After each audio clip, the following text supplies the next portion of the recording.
But it's very difficult to say to the patient, this is how many shades of improvement you're going to get from this shade guide.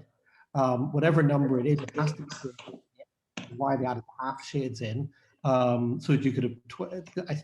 I don't know what the number is, but it has to be bigger than 8. Otherwise, the patient goes, well, the guy down the road is saying 8 shades, and then you go, well, he's using a different shade guide, and it just gets very complicated. So, follow for more MIH expert tips.